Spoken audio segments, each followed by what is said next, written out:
very much. And thank you, Charles. And thank you for having me on your CAHN Health program. I'm just going to share my screen.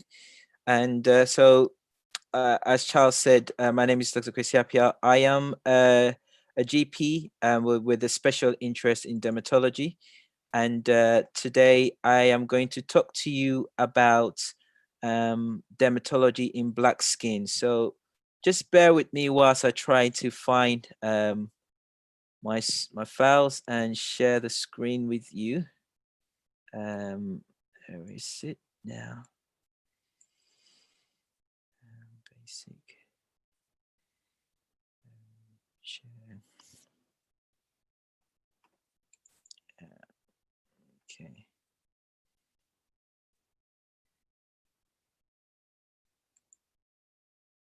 So trying to get this technology to work in a minute. Okay, so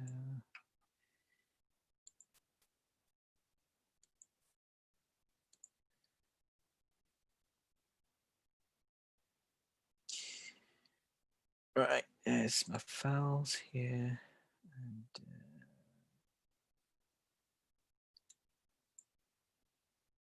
dermatology talks.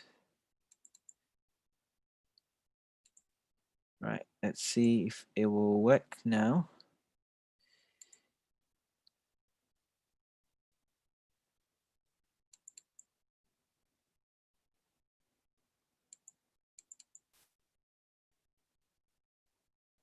Can you see the slides? No, we can see the list of files. But you can't see the slides. Okay. What about if I see slideshow? Can you see a slide? No, not yet. Okay. All right.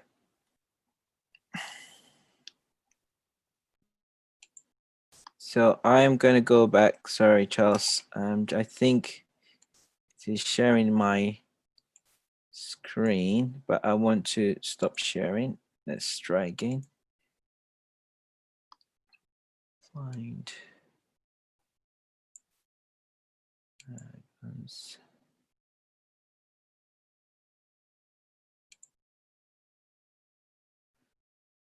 Right. Okay. Right. I'm going to try again.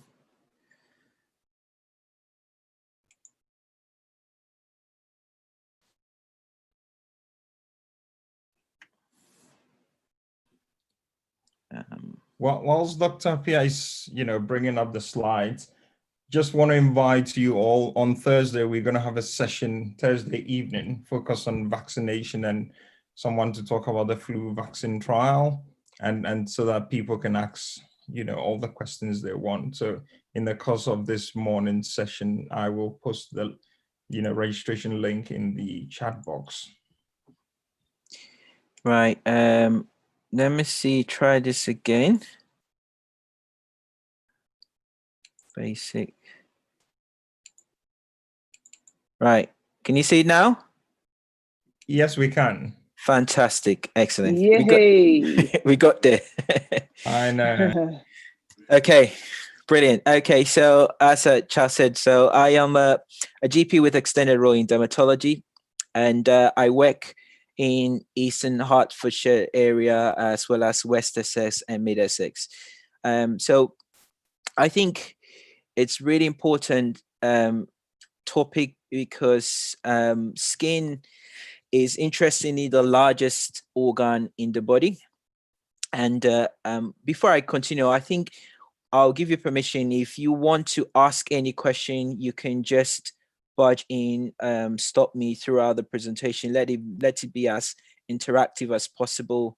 If you have any question in where I don't have to finish the presentation to ask me questions. I'm happy to take questions in between. I don't know if Charles will be controlling it. Doc, I mean, if they put the questions in the chat box and then Brilliant. We can bring Okay. that up. Fantastic. Else, there'll be lots of questions for you for the entire hour. Fantastic. Thank you.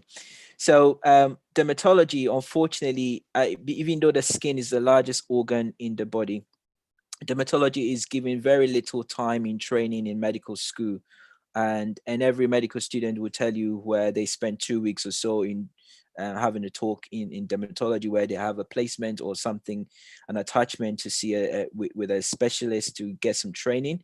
Um, what is interesting about it is that there is a challenge for Western trained doctors who are unfamiliar with the skin type 4, 5, and 6. So skin is divided into various types. So type 1 and type 1s are those who are easily fair skin, light head, yellow eyes, blue eyes, who yellow head, blue eyes, who burn easily. Type 2 are usually fair skin, but they tan, but they don't burn. And type 3 will be fair skin, who always never bend and never tan. And then type 4, 5, 6 are usually Asian, mixed race, and type 6 are Afro-Caribbean black skin. So the reason is because of this unfamiliar nature in the training of doctors, and the peculiar way in which the skin of or the black skin react to certain skin condition.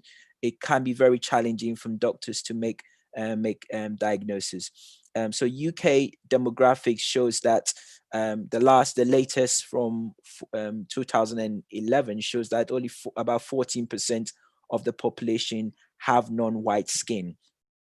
So it has grown up from from what 8.9% in 2001, and we're not sure what the figures are and there hasn't been any up-to-date demographic study. So I'm sure it would have gone up probably possibly within the 16-18%. I'm not sure that far from there.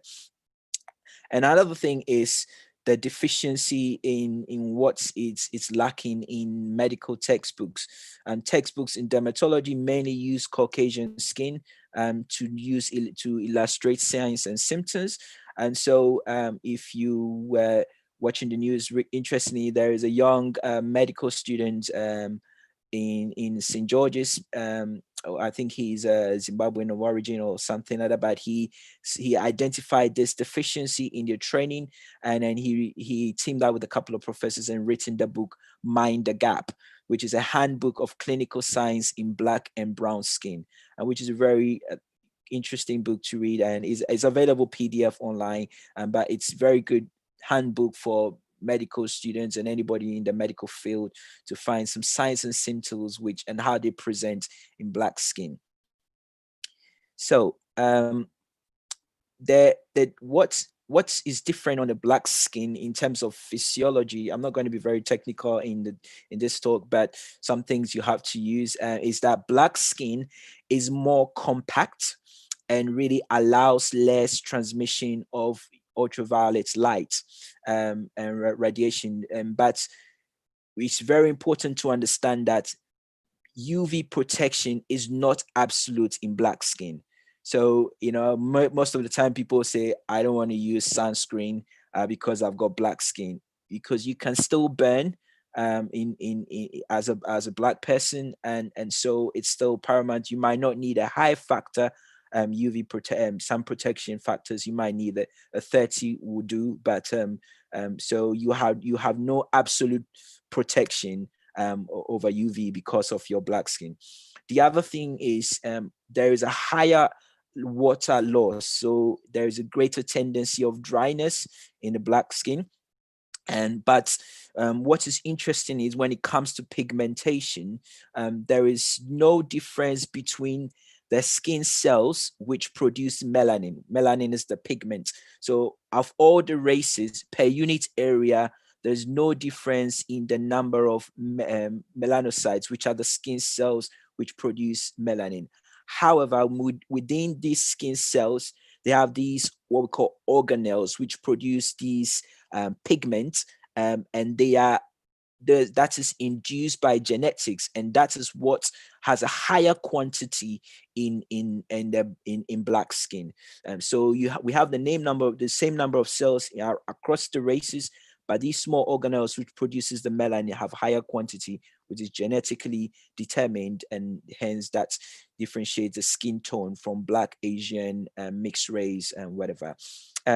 So the other thing also to bear in mind is black skin. The skin has various layers. The top layer, which is the epidermis, and the deeper layer is epidermis. So the top layer of the skin has more of these black layers of these melanosomes, which pigment producing organelles. And but in white skin, these pigments are only in the lower end of the upper layer, and that is where most arise from. The reason why skin cancer can be more common in white skin is the moles, which always arises from the lower base layer of the top layer of the skins, have a tendency to go wonky when they have over exposure to sunlight or UV light, and that's where the genetics go rough, and then you develop skin cells. It's true that skin cancer is very rare in black skin, but black people can still get skin cancer. And most of the time, the skin cancer that will happen in black people will be in the soles of the feet and the palms of the feet. So we are not absolutely protected against skin cancer. Okay. So that's really important to understand that.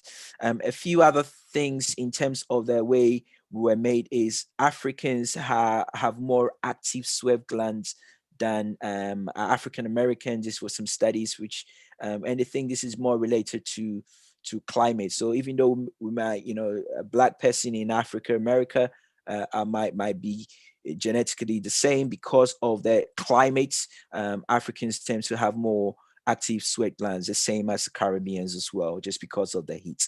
The other thing is black people have more helical or spiral shafted hair, which increases the risk of ingrowing hairs. But there is no difference between the deeper layer of the skin amongst all the races. Sun exposure or sun exposed in exposure in white skin or Caucasian skin always reduces their extensibility, but because black skin is tougher, therefore we don't get photo aging much more easily than Caucasian skin. So that's why black skin remains healthy irrespective of sun exposure, and remains that continue to have this extensibility or elasticity of it over a long period of time. Whereas in a Caucasian skin, as they get exposed to the sun, they photo age very quickly. Now, the difficulty with doctors in the UK who have trained in predominantly white population, where medical schools and textbooks exposure is mainly Caucasian, is the difficulty in appreciating redness or erythema in black skin. This is a very important thing, because of most of the skin condition, when you describe in either psoriasis or eczema, the textbook would describe redness, and it's not easy to appreciate that change in black skin. The other thing is, in black skin, the most important thing of the way the skin reacts to inflammation or infections, or mostly inflammation, will be pigmentation, so darkening of the skin, so what we call hyperpigmentation.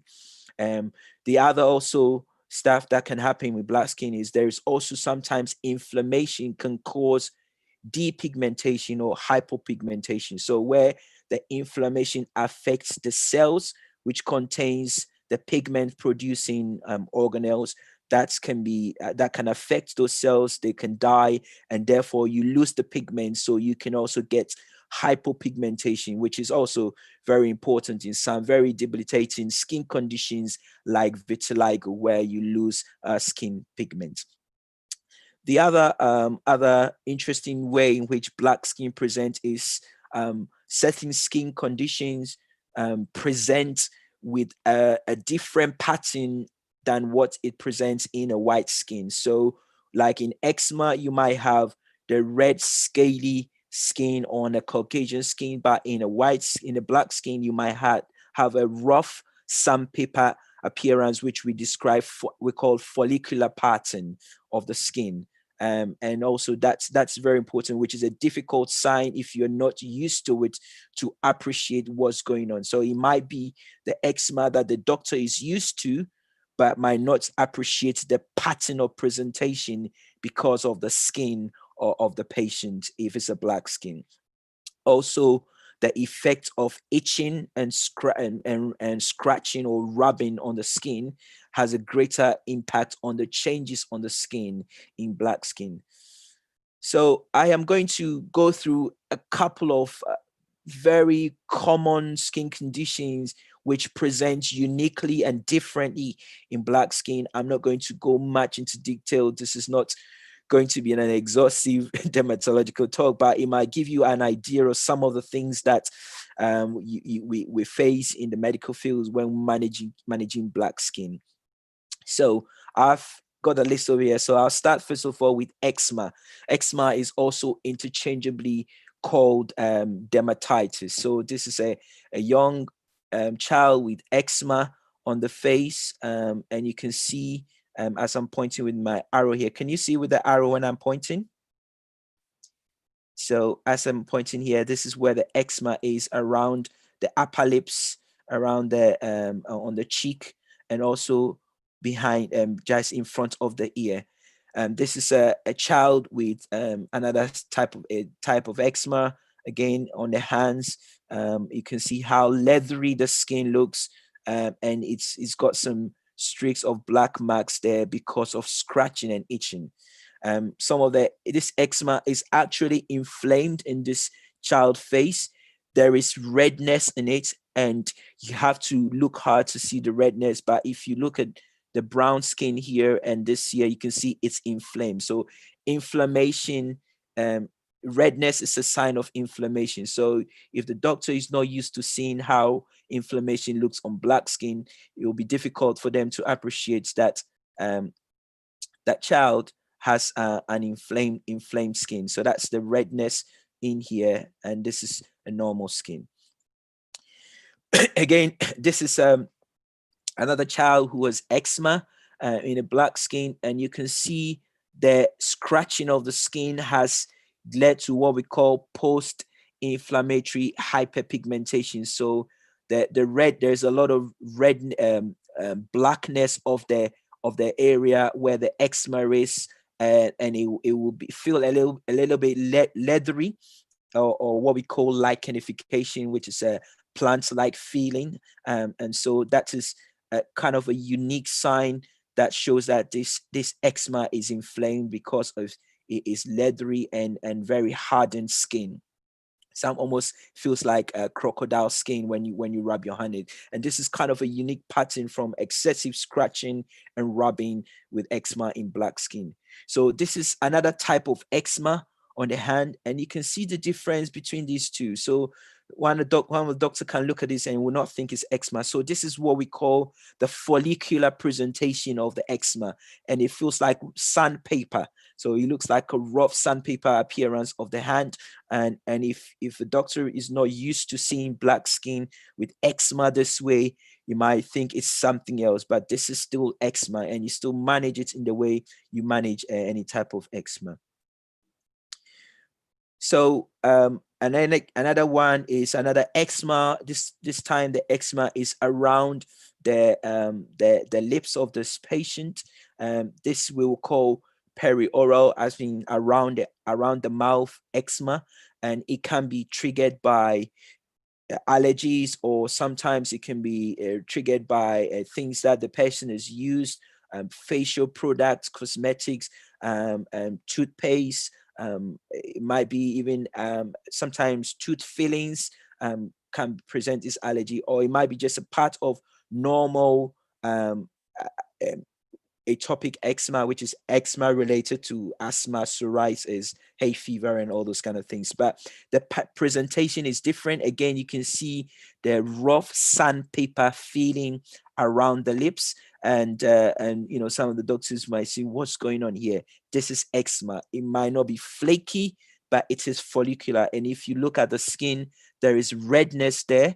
If you look here, there is a bit of redness there. You have to really be used to looking at black skin to appreciate this is an inflamed eczema and needs to be treated appropriately. So this is what we call lichenification from excessive scratching or rubbing of eczema on the black skin. You can see how it's become white, almost a silvery appearance. You can it can be confused with some conditions like psoriasis, which can also give you a silvery appearance, but still this is more of eczema, which has become thickened, and it becomes from the patient scratching and rubbing the area, and it becomes lichenified, which is called lichenification of eczema.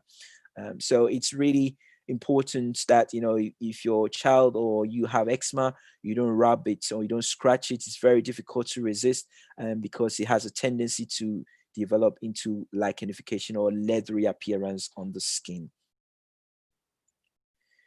So when it comes to treatment of eczema, the most important thing is emollients. Okay, so you understand that eczema is a skin barrier problem. It is it's not always an allergy. It can be an allergy, but it's not always an allergy. If it's an allergy, it will be related to things like peanut allergy or things like that. Some people want to modify their diet to see if their eczema will help. Rarely there's very little evidence that that's a part of dietary component to managing eczema. But if you have severe forms of allergy like peanut allergy or cat allergy, or when you get hay fever and things like that, you might get eczema in terms of atopic, but it's not necessarily an allergy. It is because of your body's immune system, which affects the skin barrier.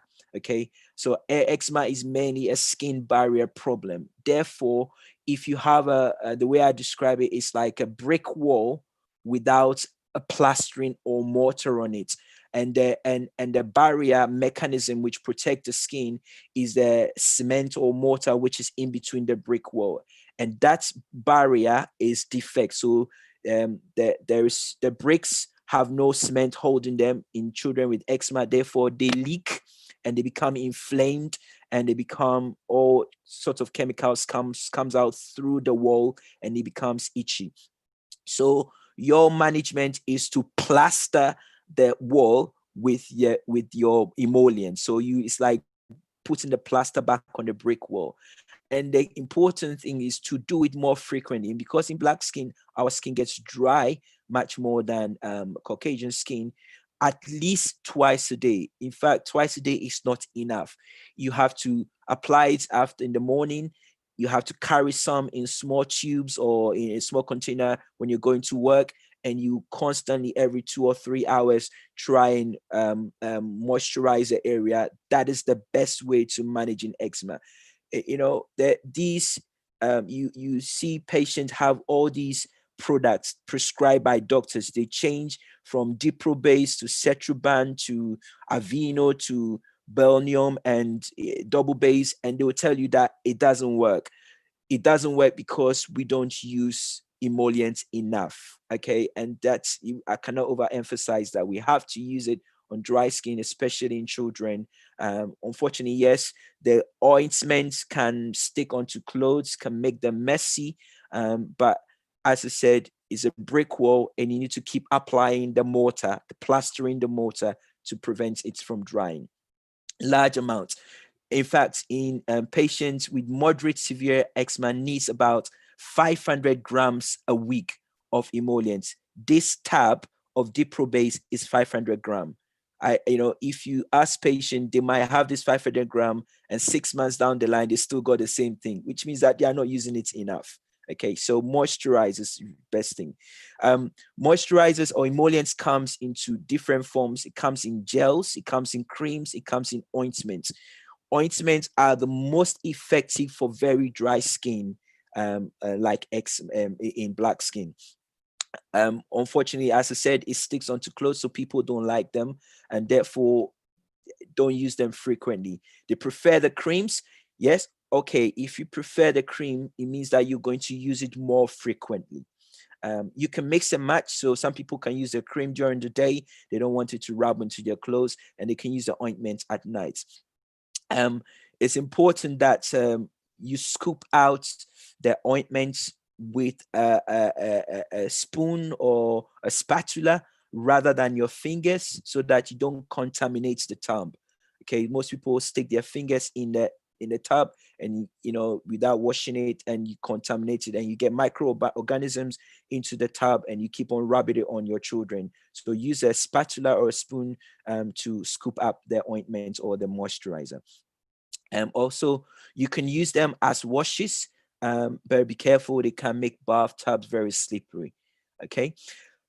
And if you want to, you can use some of them to shower, and some of them to bath if you need to put them in the bath. And it's really important to understand that the thing about soaps with eczema is, if you use soaps, it dries the skin, and therefore soaps and eczemas don't go well. So you should try and get moisturizers or emollients which have some antimicrobial effects in it, which really can do the purpose of soap. You can rub it all over the child or yourself before you go into the shower, and then you can rinse it off without using the soaps, and that's still clean and good enough. So the other thing, apart from moisturizers, is steroids. So steroids are anti-inflammatory creams or products, which really is what you need to use when the area is inflamed. So as I said, inflammation is when there is redness and there is thickening of the skin. And so when you see that your eczema is not just dry skin, but it's red and thick, that's the case where you need steroids. Now, let me dismiss the myth of steroid phobia. This is a problem for doctors and patients. A lot of doctors are scared of steroids. A lot of patients have this fear of steroids have been infused into patients, and they're scared of using steroids. Yes, steroids can thin the skin, but if your eczema is inflamed and your eczema is itchy, you need to use steroids. Sometimes you need a stronger steroids for a short period, and then you kind of wean down to a weaker steroids. But please, I will not overemphasize this. Stop overemphasizing this. That fear means that a lot of patients are not being treated adequately. One, because the doctor is scared of steroid, because they've learned from medical school that they thin the skin and they are afraid to give steroids. And two, that fear is transmitted to patients. So if you need your eczema treated, you need steroids if it's appropriate. You have to apply it on your fingertip to the area. And also sometimes, as I said, you might need a stronger steroid for initially. And when it gets better, you drop down to a much more weaker steroid. Also, certain parts of your body needs sometimes weaker steroids. So because areas where the skin are thin, like your face or your body folds or in the genital area, you might use less steroids or weaker steroids. So it's really, the balance is there. So you might also understand there are non-steroid creams which avoids the thinning of the skin effects, and which are something like protopic, which can be used on areas on the face or in the groin or in the genital area if the eczema is bad. Okay, and also if the eczema is in your scalp, or what we call scalp dermatitis, you might be giving some steroid application for the scalp. These are best used when the scalp is dry. So you use it to apply it in a dry scalp in the morning, and then you wash it off at the end of the day, or you apply it in the dry scalp in the night and you wash it off in the morning.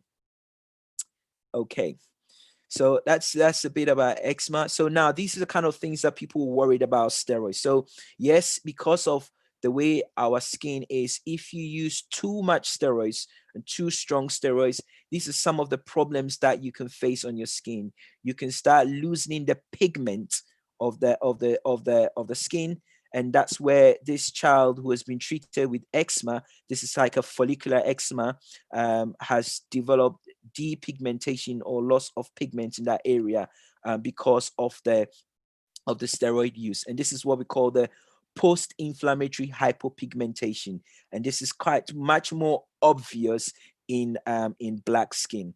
But this is a treated type of eczema in a follicular type. And this pigment repigmentation can come back, but it can take a while, sometimes several months, sometimes up to a year or two. But moisturizers and bio oils and things like that, they can come back. This is another skin condition which is very, very common in black skin and in black children. You can often see a pale patch on the cheek on this area. This is known as pityriasis alba.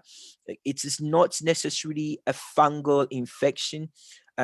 Usually it is just inflammation, and it's self-limiting.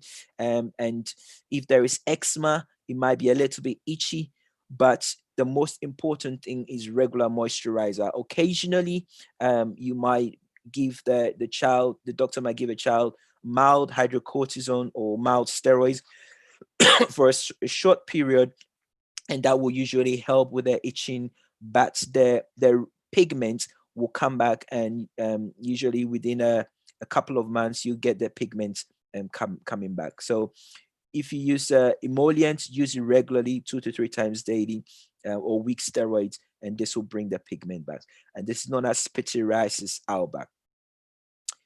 Another very common inflammation which can come on after even either a normal cold or a sore throat or a viral illness is sometimes you get these rashes on the body, which is known as, it's called pityriasis rosea. So it's not contagious because it's not a viral infection. It is the body's immune response which produces the infection, this rash, not necessarily a contagious rash. Okay, so obviously it might be unsightly for the child. It looks rough, it looks scaly, it can be itchy, but not always. And you can use a lot of emollients on it, and that will help. It can take a long time, sometimes 6 to 12 weeks to clear. Sometimes if it's itchy, mild steroids can be helpful in this area. In black skin, it can look very rough on the skin and leathery, and that might throw the doctor in what is typically described in the textbooks. It doesn't conform to what is described in the textbooks, because most of the textbooks will use white faces or white patients to describe the Christmas tree appearance of pityriasis rosea, but it doesn't look the same on a black skin, and that is where it can be missed. So a couple of things about infection. So ringworm, every black child, we are black skin are more susceptible to getting ringworm. It's something to do with the dryness of the skin, and it can be on any part of the body, including the face or the scalp. Now, because of the dryness of the area, treatment with antifungal might be longer, sometimes 3 to 4 weeks or so, with a cream. The difficulty with black skin in the scalp is that they don't respond easily to the cream. So if you have it in the scalp of a child, you use the cream, it might take months and it will not clear. This is because this requires oral antifungal treatment in ringworm in the scalp. This is because if you don't treat it with oral antifungals in the scalp, it might lead on to this thing called carrion, which is a pussy discharge from the infection in the scalp. And really, this will require using some strong oral antifungal tablets or syrups, which can be for 8 weeks, 4 weeks, depending on the type you use. So griseofovin is one of them. Itraconazole or terbinafine is one of them. There is a bit of concern about terbinafine and therefore most doctors are hesitant because there is a potential effect on their liver, and so they would like to probably do a blood test to make sure the liver is fine on the child before they instigate this treatment. But they are very, very effective, and if you keep on slapping creams on this, it's not going to go away.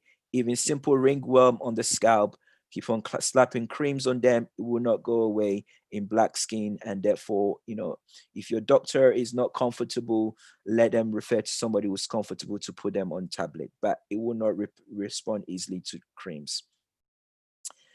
Other things are ringworms in the groin or on the body, and this is how it can cause discoloration. So the post-inflammatory hyperpigmentation is a discoloration here. This is in the groin. Again, it's ringworm or tinea.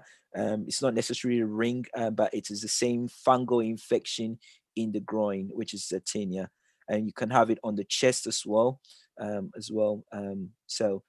And again, this again will require creams, and if it's resistant to creams, sometimes you need a course of oral antifungal, 2 to 4 weeks, or even sometimes 6 weeks before they can clear up.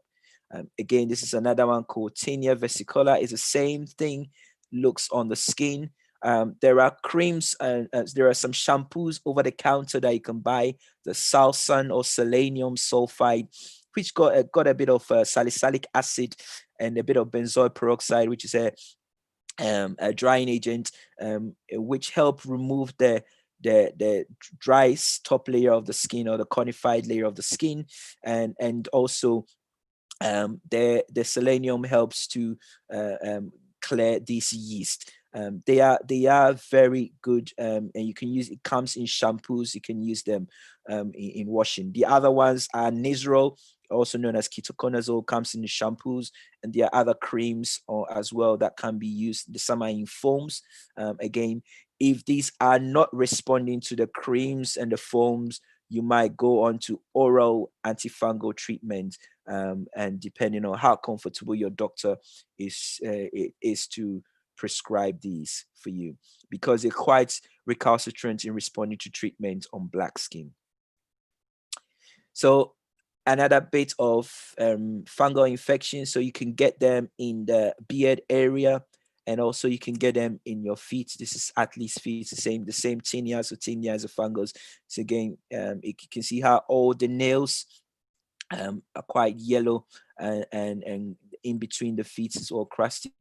So another skin condition that might be often be confused with this fungal nail infection is psoriasis or nail psoriasis. It might present with yellow nails, but usually hasn't got these kind of scales in there. Yes, you might have other psoriasis forms going there, but it's important, even with psoriasis, if anybody is treating psoriasis of the nail, or if it's suspected, it's best for the doctor to take a skin sample or nail clippings to send off to the lab and make sure they isolate the fungus, because these will not respond to creams. Again, these will not respond to creams. You might need fungal tablets, sometimes 4 to 6 weeks before they can clear. You might need to do blood tests before you initiate it. Okay, so that's fungal infections. Okay, so the other condition that I want to quickly talk about is acne. Acne is a obviously very disfiguring, inflammatory skin condition that can affect black skin, as it can affect every other skin. But more importantly, in black skin, not only do you get papules, which are what my arrows are pointing, these reddish inflammations, but you also get what we call post-inflammatory hyperpigmentation. So all these black spots on the face, usually from the acne or from when you pick them or when they get inflamed. And that's the disfiguring part of this acne. The other unique things of acne is acne has two main causes. It might be either endogenous from inside, which is either an excessive production of grease on the body or sebum for that individual, or some hormone changes from the inside, usually with the sex hormones. So females with polycystic ovaries, irregular periods can have acne, with also hirsutism, which is excessive hair growth symptoms associated with this. And that might be a problem. If you treat the underlying condition, the acne get better, and sometimes with contraceptive pills can help with that. There's also the disturbance of a resident microorganisms on the skin, what we call the P. acne organisms, and also you get this thickening of the hair follicles or conification of these hair follicles. So these are the endogenous factors which lead to acne. The exogenous or external factors, which particularly important in Black skin, is the use of products which are what we call comedogenics, or products which can cause acne, mostly cosmetic oil-based pomades. Pomades, when you are plaiting your hair, that you use in greasing the hair, when they get washed down onto the forehead, can lead to acne. Steroids for treating eczema can also lead to acne, but also steroids which are found in lightening products can also lead to acne. Lightening products for bleaching skin, these are very, very important problem in the Black community. Occupational exposure to certain agents can cause acne, and it's very rare. This usually with insecticides and fungicides and things like that. But also certain medications that patients are on, oral steroids can cause acne, and medications for bipolar, lithium, anticonvulsants, etc., can also cause acne. Stress can make acne worse. There might be a little bit protection from UV light, but that's a bit controversial. And also, as I said, diet is also controversial. They say some studies will say low glycemic diet can protect acne, but it's also very controversial. There's not very strong evidence on that. So these two stuff are there, but stress definitely make acne worse. Okay, so there as a couple of things I said there. I'm not going to go into details of this. So the hormones, which is male hormones, which is excessive in the polycystic ovary, there are a lot of oil production, and then the comedone and a little bit of environmental changes of the bacteria, all leads to inflammation. Okay, and that inflammation will be what we call the comedones or papules or pustules, and then over time, these will become thicker and become what we call nodular or cystic, with pus in them. And then when they heal, they leave with a lot of scarring. And particularly in Black skin, you have the post-inflammatory hyperpigmentation. That is very difficult to manage.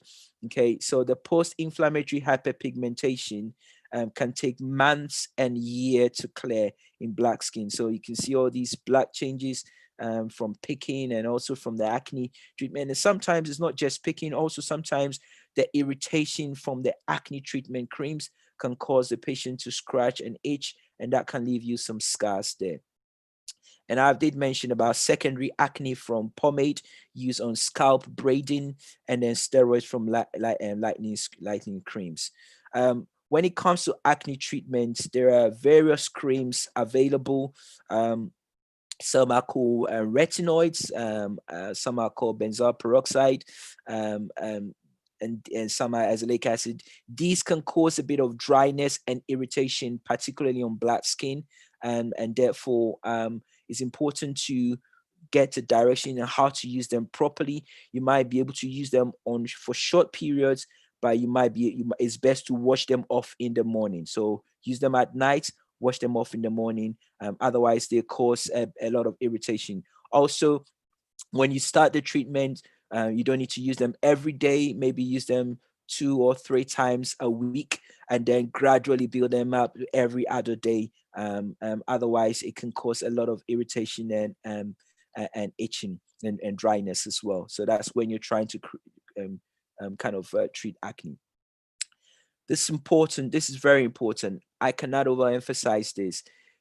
Black patients should have a very low threshold for referral to treat for acne treatment, particularly when they need strong oral medications like retinoids or Roaccutane. Roaccutane are vitamin A analog medications which are very, very effective in treating acne. However, they can only be prescribed in secondary care. Even GPs who work in the communities, some like myself, cannot prescribe them unless when I'm working in the hospital setting. So when I work in a hospital as well, when I'm working in a hospital, I can prescribe Roaccutane, but when I'm working in the community, I cannot prescribe it. It cannot be issued in the community by community pharmacies, and so the funding for Roaccutane is always sits in the hospital. There is a lot of strict guidance in oral retinoids. It cannot be taken without contraception, because if you fall pregnant on retinoids, it will kill the baby. If you fall pregnant whilst you're taking it, the dermatologist will stop it and will ask you to be referred for termination. It's very serious. So the pharmacist in the hospital will test every woman who is on it before they issue their prescription. Will have a pregnancy test to make sure they are not pregnant. They only issue 1 month supply, and the following month you have to go back to the hospital. You have to have blood tests done. It is very cumbersome. It's tedious. It's long-winded, but that is the most effective treatment for resistant acne in black skin. And if the creams and the antibiotics are not helping from your GP, you need to be referred for this, and make sure you have those blood tests and contraception, everything covered for women. Men can't get away with that. If you're a man or a teenage boy who you want to go on Roaccutane, you cannot make anybody pregnant as well, because the same pregnancy risk also applies to man who is taking it. Our problem is this lightening cream product induces acne. Okay, so this is a problem in the black community, and yes, there are people who want to chase beauty, but the risk of using a lightening cream is the acne you can see in this patient's face because of the steroid in the acne. It's in the steroids in the product. So that's a really important thing to highlight there. This is pomade acne. You can see that grease from this girl's hairline gets washed onto the forehead and gives you this very fine acne on the forehead. And again, this is around the same thing. This is pomade acne. Is not just simple acne. It is the pomade which is really triggering it. And sometimes just stopping the product, stopping the skin bleaching product, stopping using the greasy product will help clear it up. The treatment, the acne will still need to be treated with all the acne creams, and sometimes antibiotics and inflammation will help. But what is important is remove the causative factor, which is the pomade or the skin lightening product. So as I've said here, treatments or withdrawing of the causative agent will stop this. And then the thing about to get to know about skin lightening products is you cannot stop them abruptly because they contain steroids. When you stop steroids on the skin abruptly, you get what we call rebound acne. Therefore, you have to gradually wean off. If you're using it daily, you can wean off to every other day for about 2 weeks or so, and then 2 or 3 times a week, and then once a week before you stop. So it's just be mindful of when you're coming off this. The fact that you realize that, oh God, I'm going to stop it, you have to wean off slowly, otherwise you get rebound acne. And again, treat topical and oral acne treatment at the same time. So as you're withdrawing the pomade or you're withdrawing the cream, you have to treat the acne at the same time, and with antibiotics or anti-inflammatories. So these are the treatments I usually will recommend for acne, either the topical retinoids, some of here azelaic acid, benzoyl peroxide. Some of these can be bought over the counter. You don't need prescription for them. Combination of some of them has antibiotics in it. And now this is really important, sunscreen. See, most of my black friends will say, I never use sunscreen. It is very important when you're having treatment for acne stuff to use sun protection, because sunscreen prevents post-inflammatory hyperpigmentation, the pigment blackening. Because when you have that black spot on the sunlight on it makes them worse, and also photosensitization of the cream. Some of the acne creams and antibiotics increases your skin photosensitivity, and therefore sunscreen is really important. It doesn't need to be a higher factor, but factor 30 plus is okay. So remember, you can still use sunscreen as a black. There are some less greasy micronized and zinc oxide or formulation which are more bearable on the black skin. They don't make the skin white and stain. They are also good sunscreen. I did mention about the antibiotics treatment for acne, tetracyclines. It might be a long course, sometimes 4 weeks, but usually up to about 3 months of antibiotics treatment. If these tetracyclines cannot be given when you're pregnant, they might give you erythromycin if your acne is not severe. Or you'll be referred for oral retinoids or isotretinoin to the hospital only. Contraindication in pregnancy, as I said. Other thing is severe mental health problem. If you have mental health problems, we will not recommend isotretinoin. There were some studies in Holland where they were increasing some cases of suicide in people being treated with acne. It was debatable whether it was the acne which was making their cohort feeling low in mood and suicidal, or it was the medication. But I think everyone thinks that we just do avoid it in people with severe mental health problems. And again, it also dries the skin, because acne is greasy skin. Therefore, what it does is dries the skin, but not exclusively the skin. It dries your lips, cracks your lips, as well as sometimes causes nosebleeds as well. So that's a bit of acne.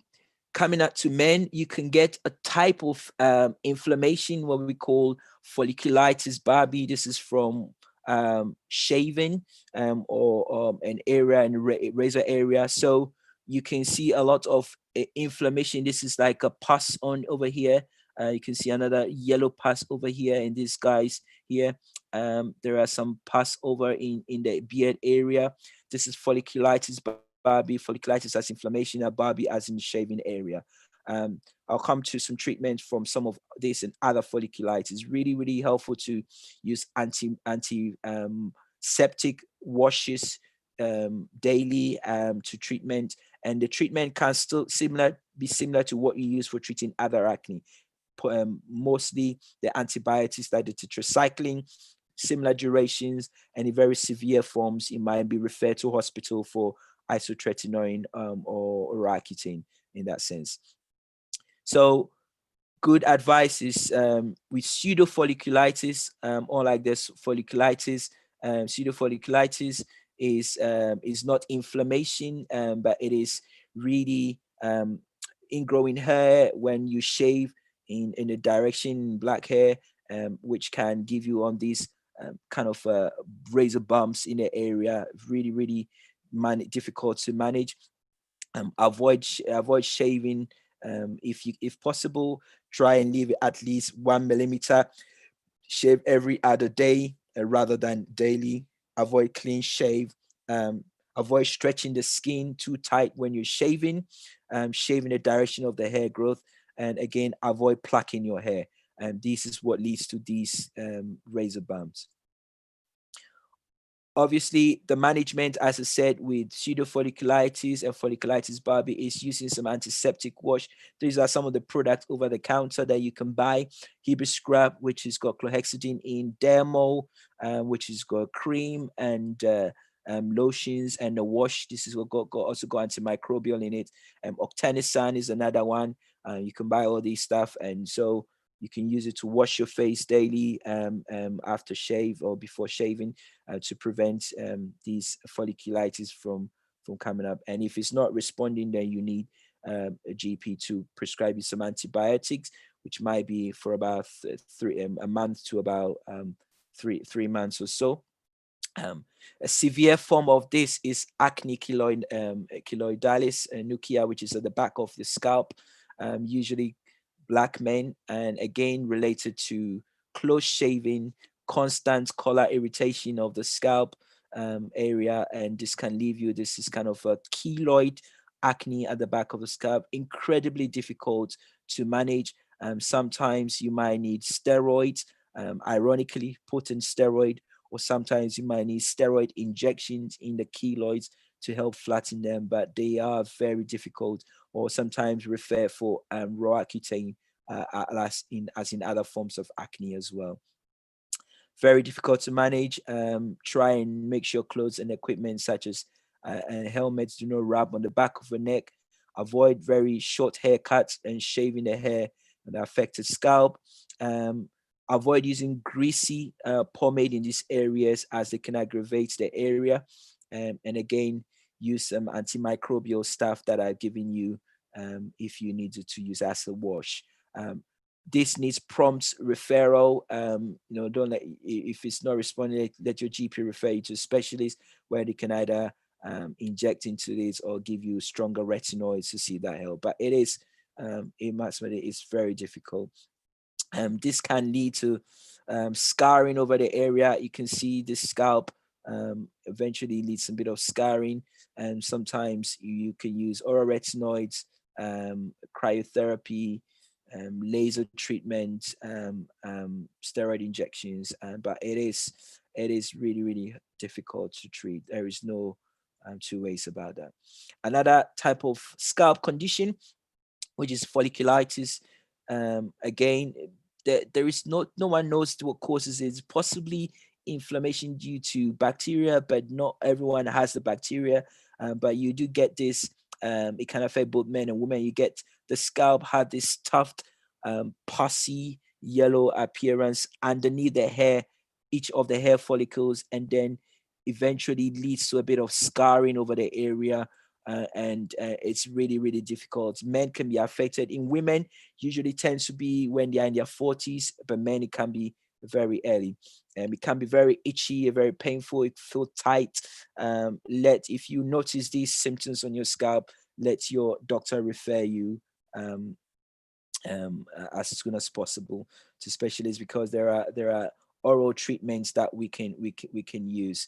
So some of the treatments will be antiseptic wash, antibiotics, tetracyclines, which your doctor can start and some really other strong medications that we used to treat TB, rifampicin and clindamycin. Also we use that, and then dapsone, which we use in dermatology to treat things like leprosy. It still can be used in treating some of these things, or oral retinoids, but you have to be referred when you're struggling to manage these kind of scalp conditions. And again, if your dermatologist is not seeing a lot of this, it can be difficult. Rarely, some of them need surgical treatment in this case. So I've got a few more slides. A couple of things. Doc, there are lots of questions from what you've covered before. Okay. So if it's okay, I'll bring in some of the questions, and I think Fantastic. we definitely need you for part 2. Wow. Okay. You said the skin is the largest organ in the body. I know. We need more time.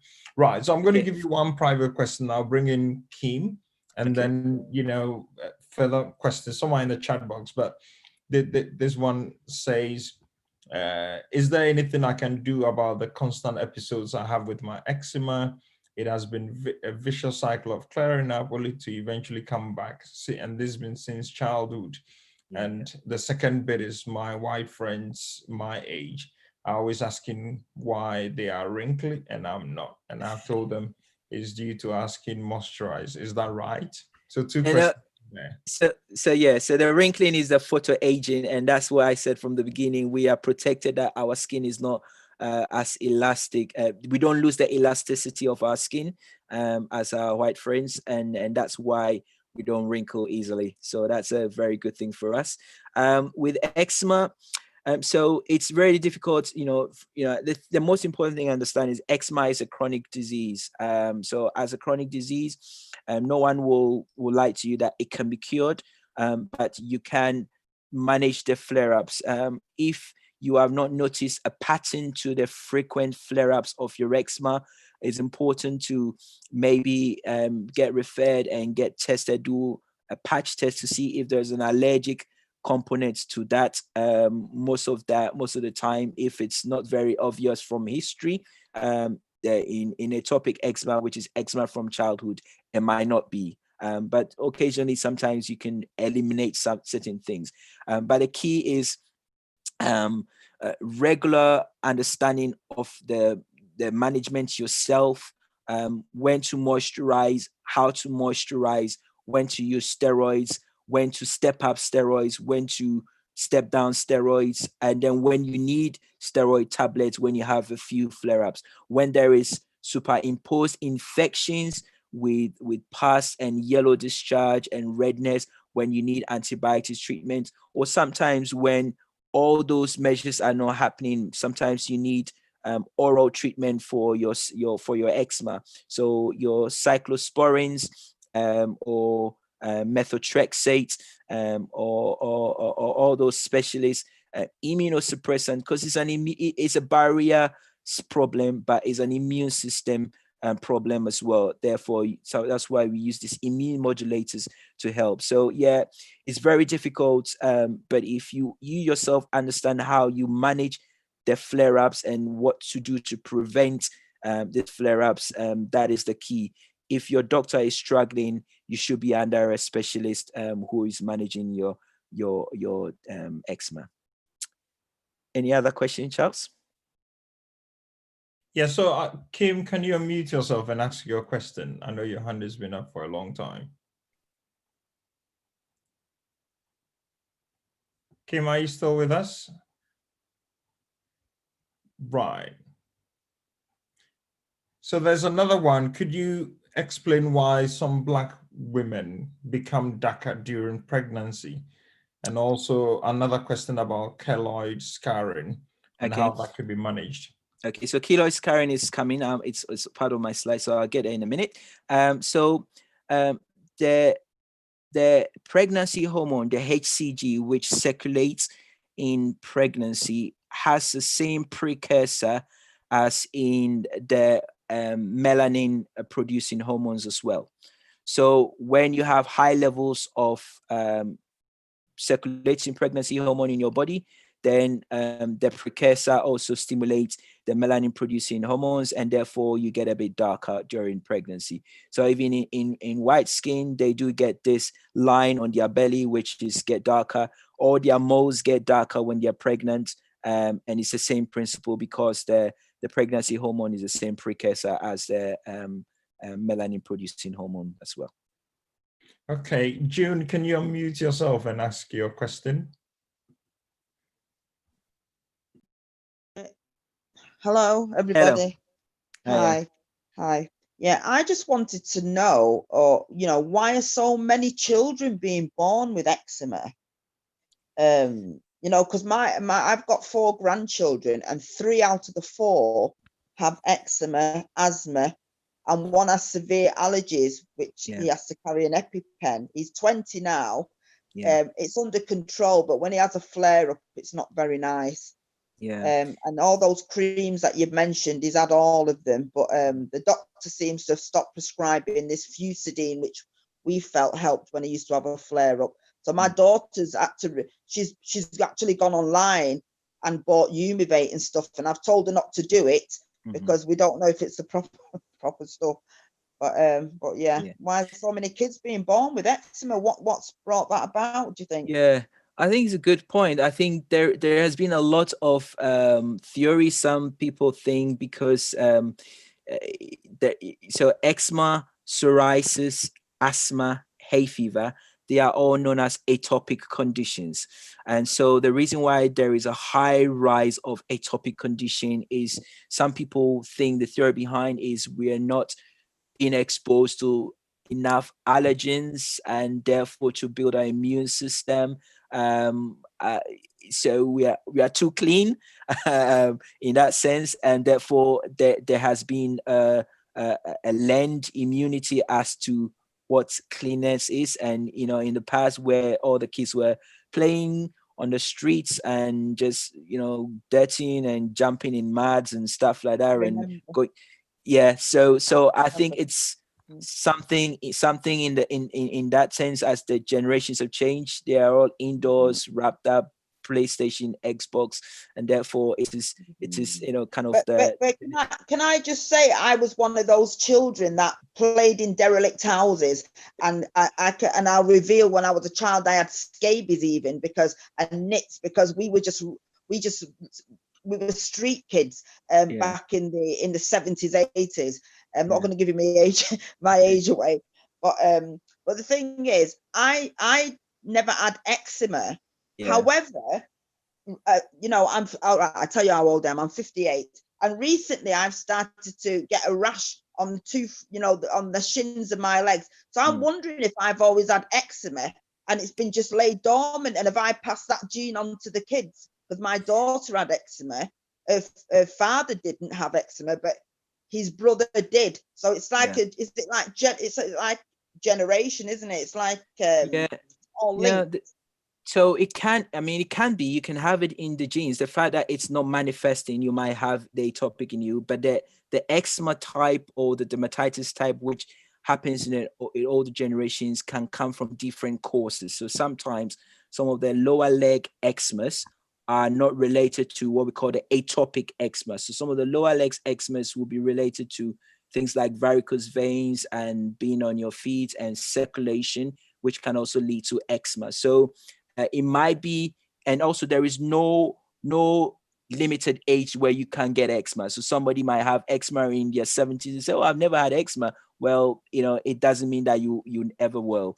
Yes, but there are different types of eczema which can happen in any time in your life. So it's interesting that you say that, because I do 12-hour shifts. So, and I do have a few thread veins, and I do ache a lot. So that's probably the reason. So thank you for that. Okay. Okay. Yeah, many more questions. Can you give a bit of insight into sweating rash under the breast? I believe is part of menopause.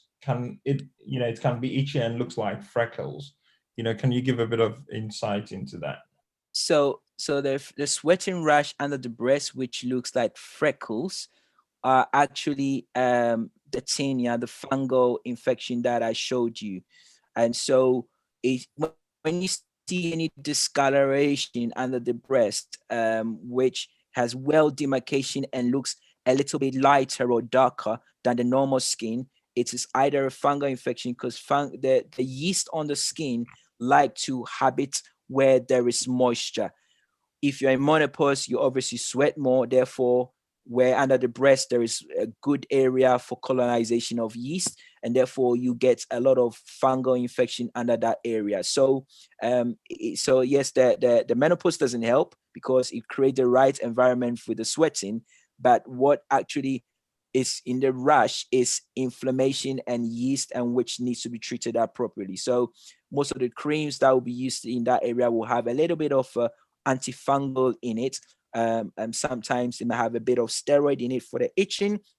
And occasionally there are triple whammies where you might have a bit of antibacterials in the cream. So some creams like Timodine or Trimovate has all three properties to cover rashes under the breast, in the groin, under the armpit, for that reason.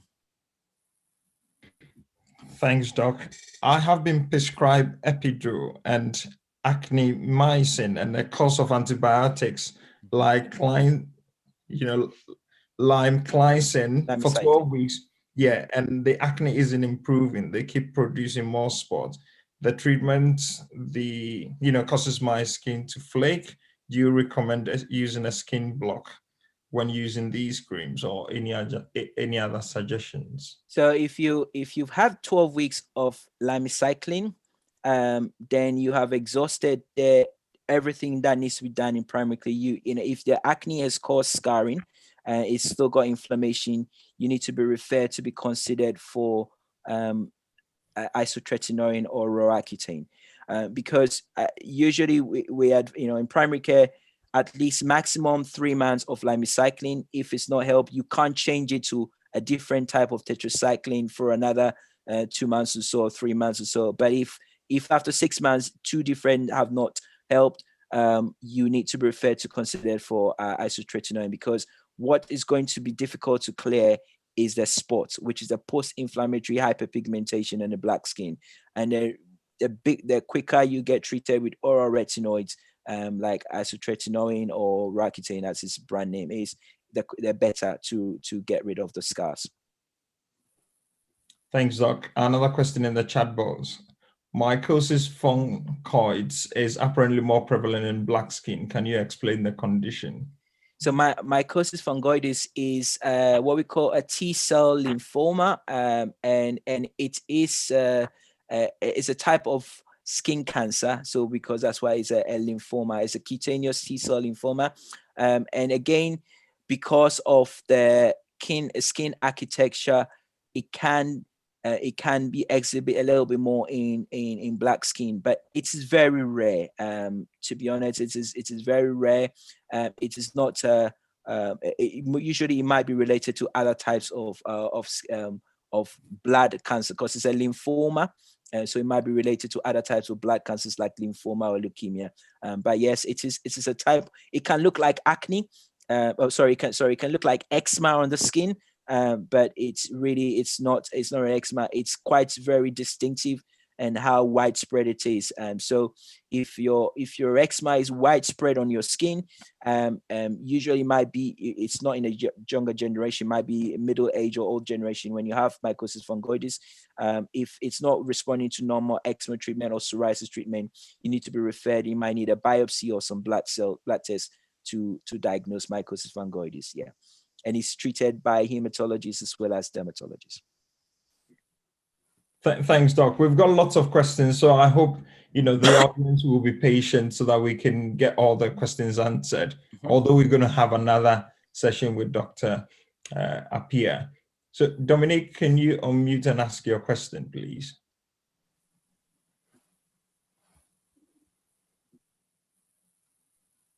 Hello. Hello. Yep. Yeah, sorry, I was struggling to unmute there. Thank you so much, Doctor. I was actually typing my questions and I was about to leave. But I'm really glad that you're having this session. I have so many questions, but I'm going to cut very short because I know there's so many others that are waiting on the queue. The one thing I want to ask is about Roaccutane. I was on that for 2 months, and then I had to stop because of the COVID. I had my blood test came out with white cells that was quite low compared to normal. So they told me I had to just stop that. But it did help with my acne, but I had a lot of side effects based on that. I struggled for years with acne, and it took over 6 to 7 years for the doctors to actually refer me to a dermatologist. It's quite difficult for Black people to get to be referred, especially for acne, and which they're not being taken very seriously sometimes. I just have the impression sometimes it's quite difficult for doctors to actually understand what the issue is, and also see how difficult it is for people to live with that kind of condition, even though it's not as serious as cancer, for example. But it's quite, it's just a difficult situation for an individual. How do you advise someone with my situation, for example, whereby they're not being taken seriously? It's been years where you end up having so much scars on your body based from the cause of it. And because I have the impression that sometimes GP tends to give you, I don't know, I feel like sometimes we're guinea pigs. whereby they'll try this, try that, it doesn't work, try something else. Yeah. And it's just extremely frustrated. The second question I have is about, UV light. I have a situation whereby when it's very hot, I have the impression ants are walking all over me, like they're kind of pricking on my body, and it's extremely painful. Even if it's just 20 degrees out there, I feel very much pain on my skin. It's very difficult to explain sometimes to doctors that I feel the pain every time I'm under the sun, and I want to know, is there something that I could do to be able to get that resolved? I'll just stick to those two for now. Okay. I don't know if you have an answer. Sorry. Okay, so the first question about the referral for Accutane, it's extremely, it's very difficult, and I think it starts from the beginning of my talk that the doctors are trained in and are not really used to Afro-Caribbean skin, and it's so difficult to convince them when to refer. And we need a lot of education of doctors to understand that in Afro-Caribbean skin post-inflammatory hyperpigmentation happens quicker, and therefore they should have a lower threshold of referring for Accutane. We have to keep on educating. There is not a lot of Black dermatologists around, and so it's still is kind of a thing that we keep on sounding for them to take it seriously and refer quicker. Yes, they always try the tendency to try the various types of antibiotics. And so for me, if someone has done at least 6 months of antibiotics, you need to be referring if there is not improving, because that it does work. The other question you ask about the UV light, so it possibly that you might have some sort of what we call urticaria, photogenic urticaria, which is like when you get into sun, it burns under your skin. So if you are getting that experience, it might be worthwhile to try regular antihistamine. So what might be happening is your exposure to light is causing your body's skin histamine to be released, and it sting and burn under your skin. And so there are various forms of urticaria. Some people have what we call even aquagenic urticaria, where they will not even be able to jump in water, have a shower, or in water. And some people, when they get hot, or when the sun comes out, they become very itchy. So yours sounds to be more of the heat aspect of it. And so what might be helpful is some regular antihistamine when when the weather is going to change, and then you don't have to wait till you meet the sun. You can start regularly taking some hay fever tablet, normal loratadine, cetirizine, anything of that sort, which can help reduce your body's histamine, your skin histamine levels, to be able to fight that condition. So something worthwhile to check for. And obviously, if that is not helping, there are, in fact, for skin urticaria, you can have up to 3 times the normal daily doses of antihistamine. So the normal hay fever tablet, loratadine, which is once a day, people with skin urticaria and itching of the skin, which results to light or touch or something, can be taking it 2 or 3 times a day to actually have a good effect, and safe to do that. And obviously, if that's not working, let your doctor refer you, and you can see a dermatologist. But that's kind of the advice I'll give on that. Thank you. Any other, Charles? Yes, lots of questions still in the chat box. What would you recommend for extreme itching all over the body? So yes, that's similar to Dominique's previous question about itching. So important is to know what the diagnosis is. Okay, so itching might be only a sign of underlying systemic problem. So couple of very common things that can easily be checked is iron levels. If you have low iron, low vitamin D, and so low ferritin, which is the storage of iron, you can have extreme itching. Ferritin levels, usually the normal range will start around 20 to 200. If you have extreme itching and even your ferritin level is around 30, 40, it's still not adequate. You need to be supplemented to up to about 70 or 80, even though it's still in the normal range. So a lot of doctors will slap creams, moisturizers, antihistamines and without checking if there is any systemic problem why you're getting extreme itching. Thyroid problems also can cause extreme itching. So it's important to get an investigation to exclude anything else rather than it's because, the skin is the largest organ, but things from the inside can manifest as itching on the outside, and that's to be excluded first. And if it's something that needs supplementing, correct that. And then obviously antihistamine and various strength can help, and various applications, either in creams or like Urax, or in tablets, as in once a day, twice a day, 3 times a day, depending on the antihistamine that you get. But that's but it's important to fish out what is causing the itching.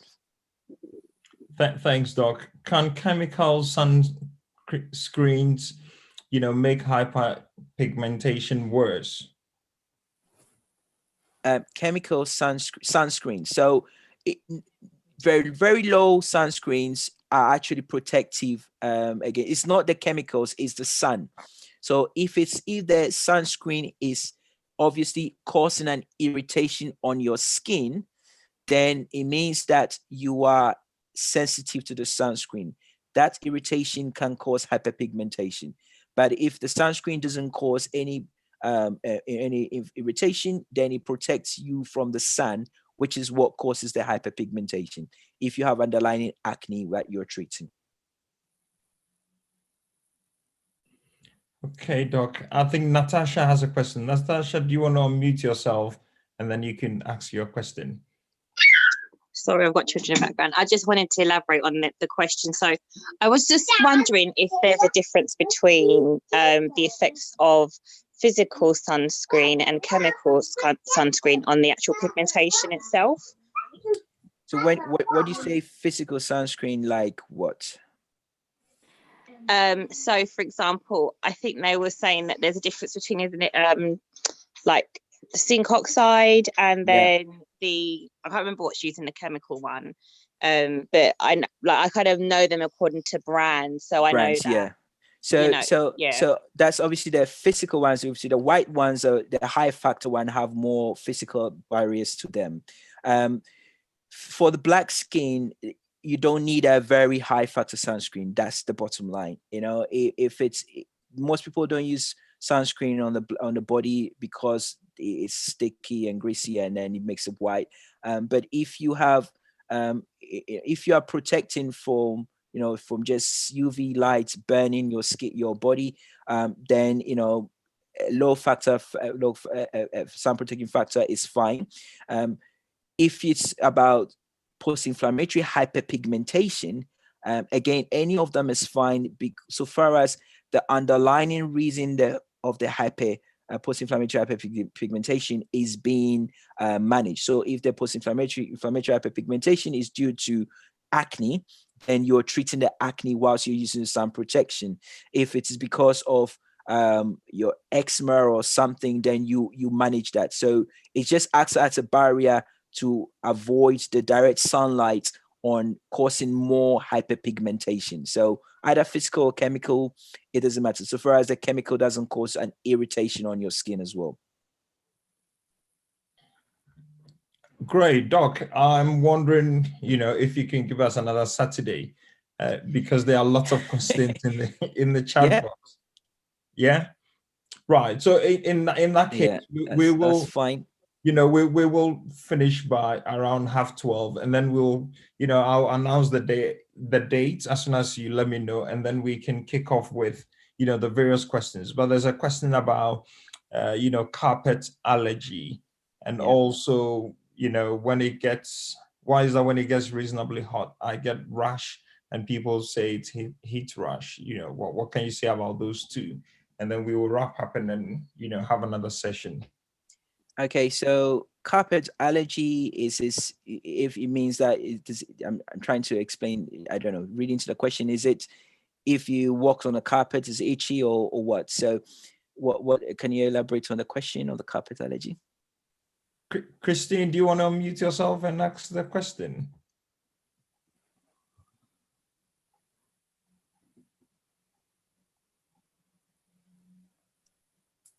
Hello? Yes, Hello, yeah. I can hear you. Yeah. can somebody be allergic to carpet or some materials in the home? Yes, I've been having this problem for over 15 years. I don't know, they gave me, so all the creams you showed, most of them have been given to me, and I've tried them. I try everything. Sometimes the situation will go away, and then it will come back suddenly. I was thinking maybe something I was eating, or I've been for over 50 years. Okay, so Christine, so what's your? I think I can get what your question is. Whether you have, so there are two types of allergies. Yes. So well, they're not two types. There are several types of allergy. So the first type of allergic reaction, that what we call type 1 reaction, is type 1 hypersensitivity, is when you come straight into either direct contact or close proximity to a product that you come up with wheals. So your face swell up, you have difficulty in breathing, you come up with rashes and itching all over your body, and then anaphylaxis reaction. That is a type 1 reaction, especially when your face and your tongue are swelling. So people who have peanut allergy, egg allergy, shellfish allergy, and think those are type 1 reactions, type 1 allergy. So that should not be confused with what we call type 4 reactions, which are, you might come into contact with the product, but it doesn't give you an immediate flare up of rash all over your body. Sometimes it can take, sometimes later. You can't delay. That's right. It's a delay reaction. And so the two ways to do allergy testing. So there are two types of allergy testing. So one is to really test for type 1 reaction. So if you feel that you have a peanut allergy, egg allergy, fish allergy, I've had that already. You need a skin prick test. Yeah. If they feel that you have a type 4 reaction, which in regards to the skin, then you need a patch test. And the patch test is where they put a battery on your back, where they introduce certain products, chemicals, which are common in perfumes, dyes, things like that, which can cause allergic contact dermatitis. So if the history suspect that there is a product or a dye either from your leather material or your carpet, then what the test you need for that is a patch test to exclude an allergic contact dermatitis. Diet allergies really don't cause, they cause gastrointestinal problems. They can cause delayed skin reactions, but the elimination is the way you check out for a dietary reaction. So if you have had a skin prick test and you have had a patch test, then you've had the main type of allergic test available. Obviously, there are commercial stuff people mention, in products and, sweats, allergies, things like that, which, have, scientific problems, whether, whether you believe them or not. But mainly in dermatology, we do allergic contact dermatitis patch tests or skin prick tests, and usually by allergens. If you've had those things and they have not eliminated or showed anything, then it's highly unlikely it is anything to do with the carpet. The reason why I mentioned carpet is my heels and toes, although sometimes on my fingers, my heel has been so bad. Even when I went back home, I went to native doctors. They gave me something to put on and some very hot gin mixed with so many things. But I tried it. It got worse when I was back home.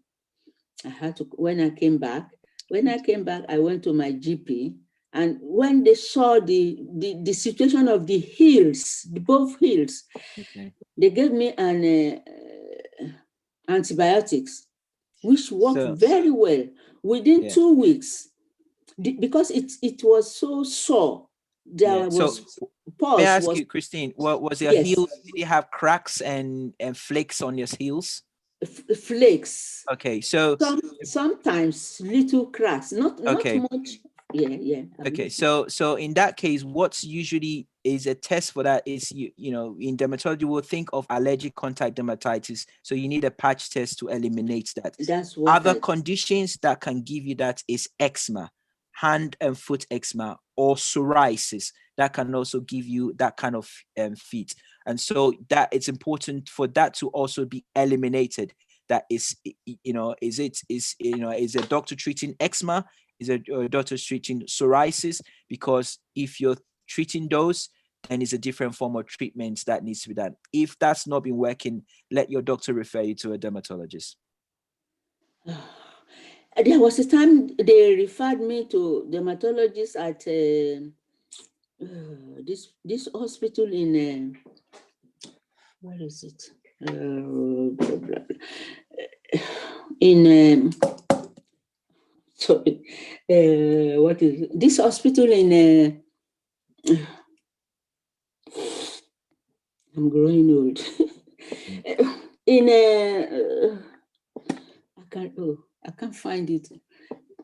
But eventually they gave me so many things, the same thing, I used them, but still no joy. Yeah. Great. Thanks, Doc. You know, that's been, you know, one of the best attended sessions we've had, because obviously not many, you know, Black dermatologists around. So we're really grateful. Apologies we put you on the spot, but that's what sometimes we've done to your colleagues because of the interest. So, you know, as soon as we've finished with this session, if you can let me know when you're next available. And I can promise everyone who's been on the call, we're going to start off with questions, you know, because that's where you want to make sure that everyone gets their, you know, queries answered. So Dr. Kwasi Appiah, we're really grateful, you know, for your time. And I wonder if you have any final words. No, I'm really glad to be able to do this. And I think, as Charles said, it's quite, so there are not a lot of Black doctors who do dermatology around, but it's our skin is the largest organ, and it can really be quite challenging to manage it. And unfortunately, Western trained doctors have not got the exposure, and really makes it very difficult in managing skin conditions in Black skin. So it's a pleasure, and hopefully I should be able to get another chance to finish. There are a couple of more things that we could talk about, but yeah, we can talk about it later on. Great. So someone is asking if there is a mailing list. Yes, please drop us a line, you know, info@CAHN.org.uk, or just go to our website and complete the contact, you know, form, and then we will make sure, you know, we get in touch with you. I'm also going to leave our helpline number in the chat box. You can, you know, send us a message, then we will get stuff over to you via, you know, WhatsApp as well. You know, but on Thursday, it will be an interesting session on, you know, COVID-19 vaccine trial. We're going to kick off with Dr. Joseph Omofuma, who many of you know, and he's been talking about mental health and stress. He's also a GP. You know, we'll get him to talk about some of the myths around, you know, vaccination. Then we're going to have Bishop Herbert Mackenzie, who had full-blown COVID. He's going to share his experience, and, you know, you can ask him questions how he feels like. Then we're going to bring in Dr. Baxter, you know, David Baxter, to talk about, you know, what the vaccine trial, you know, involves, and, you know, what the criteria is, and the compensation, and any other queries you may have. But Dr. Kwasi Appiah, thanks once again. Charles, can I just ask a quick question? Pardon? Charles, can I just ask a quick question just about the heat rash? Like I said, when the weather's just reasonably warm, whenever I go out, I always get like this heat rash around my neck, and the space between in your elbows, and then it marks the skin for quite a long time. But it doesn't have to be that hot. So what would cause that? Again, what happens is when you get inflammation, it always, the problem is that inflammation causes the pigmentation. So it's trying to manage if it's urticaria rash, if it is sometimes sweat itself can be an allergen to your skin. So if the sweat can cause the irritation, it will still give you the same inflammation like anything else, like water or heat. And so even in fact, you get something we call like, a kind of a sweat induced urticaria. So some people go to the gym, as soon as they start waking up, they start itching because the sweat, the sweat can cause irritation. The treatment is the same, antihistamine, and you can increase the doses as in regularly when you notice the pattern is improving, and you can do 2 or 3 times a day, that rather than the usual hay fever dose. Right. And then, like I say, it marks like the elbow, like, in the fold in the elbow, and then it will mark it. So what kind of cream would you use to get rid of that? So the marking is what I was trying to allude to, the post-inflammatory hyperpigmentation, and really is regular moisturizing. We try and advise against using there are some anti-marking agents, but they contain steroids and it can make the things worse. So the most important thing is try and avoid the inflammation in the first place. So vitamin kind of bio oils can help with the marks, like as you used to treat marks and scars in the same way. But I wouldn't use anything stronger because it can give you rebound effect and make the pigmentation worse. Right. Okay. Many thanks. Okay.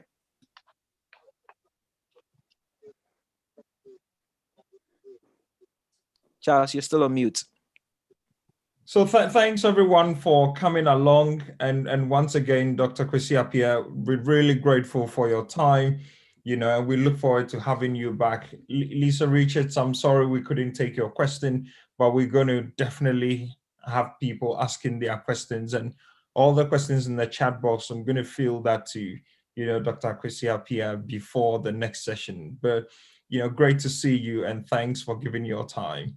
Thank you. So thanks to everyone. Have a wonderful weekend. Tomorrow we have Black History Month event happening for Wigan. And then, Thursday, don't miss the vaccine session. Great. Thanks, everyone. Doc. Thank you. Thank you very much. Thanks, Doc. Bye. Thank you, Doc. Bye. Thanks.